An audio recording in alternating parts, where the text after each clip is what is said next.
আছো গদ্য? ভাবছো গদ্য কে? নামটা আমার খুব পছন্দের। কোনোদিন তো তোমার নাম শোনা হয়নি, তাই আমি নিজেই একটা নাম দিয়ে দিলাম। কি রাগ করেছো? আমার মনে হয় এই কাজটায় তুমি বেশ পারদর্শী। নামটা কেমন হয়েছে বলবে না?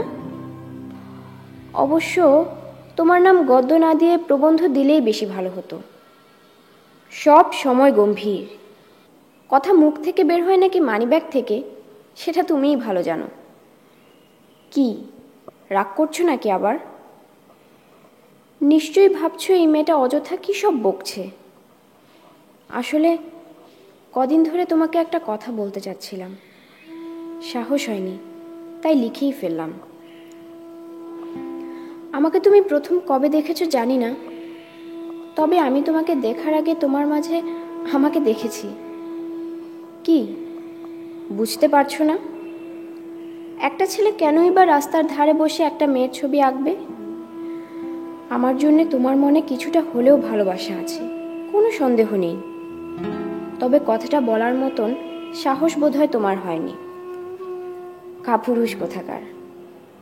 জানো, আমি খুব স্বার্থপর, তাই তোমার ভালোবাসা পাবার লোভ সামলাতে পারছি না। আজ বোধহয় ইতিহাসে প্রথমবারের মতো কোনো মেয়ে কোনো ছেলেকে বলছে ভালোবাসি। হ্যাঁ, ঠিকই শুনেছ, আমি তোমাকে ভালোবাসি। আমি গদ্যের শিরোনাম হয়ে থাকতে চাই বাকি জীবনটা। ইতি তোমার সিথি।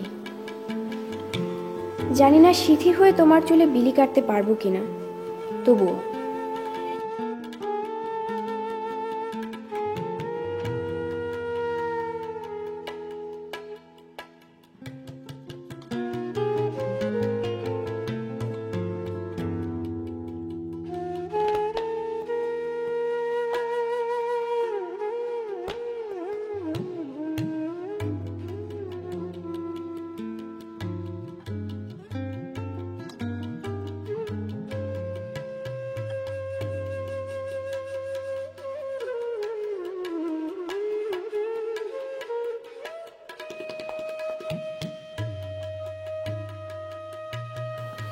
সিথি, আমি নিয়ে একটা সার্ভে রিপোর্ট পড়েছিলাম। তাতে লেখা ছিল মেয়েরা কোনো ছেলেকে জীবনসঙ্গী হিসেবে ভাবার আগে 6টা জিনিস বিবেচনা করে, যার 6 নম্বর অর্থাৎ মাইনর পয়েন্টটা ছিল ফেসিয়াল আউটফিট। দুঃখজনক হলেও সত্য, তোমার কাছে এই মাইনর পয়েন্টটাই মুখ্য, অর্থাৎ এই পরিসংখ্যানের গিনিপিকদের বাইরে তুমি অবস্থান করছো। অবশ্য হাজারখানেক নারীকে দিয়ে তো আর শতকোটি নারীকে বিচার করা যায় না। জানি আমার এই কঠিন কথাগুলো তোমার কাছে ধনুক থেকে বের হওয়া তীরের মতো লাগছে। তোমরা মায়ের জাতি, তোমাদের মনটা নাকি খুবই নাজুক, আর পুরুষেরটা ঠিক তার বিপরীত, ঠিক যেন বরফ আর বাষ্প। এদের মিলনেও বা জন্ম হয় ওই বরফ আর বাষ্পেরই। আর যারা পানি, তারা কি করতে পারে? তাদের জীবনটাকে নিয়ে কেউ ভেবেছে কোনোদিন? তুমি ভেবেছ? হয়তো না। কি ভাবছো? এসব কথা কেন বলছি? আমি বলছি তৃতীয় লিঙ্গ, অর্থাৎ থার্ড জেন্ডারদের কথা। কোনোদিন কি ভেবে দেখেছো তুমি যাকে পছন্দ করবে, ভালোবাসবে, সে একজন তৃতীয় লিঙ্গের মানুষ? তার চেহারা, কথাবার্তা, চালচলন সবকিছু হবে ছেলেদের মতো, অথচ ছেলে না। তুমি বলেছিলে তুমি স্বার্থপর, নিজের স্বার্থের জন্যই একবার ভেবে দেখো তো। হ্যাঁ, তুমি যাকে ভালোবেসেছো কিংবা বাসো, সে একজন তৃতীয় লিঙ্গের প্রাণী। আমি থার্ড জেন্ডার, সহজ ভাষায় হিজড়া। এর জন্য আমার কোনো অপরাধবোধ নেই, তবে কিছুটা হীনমন্যতা ছিল।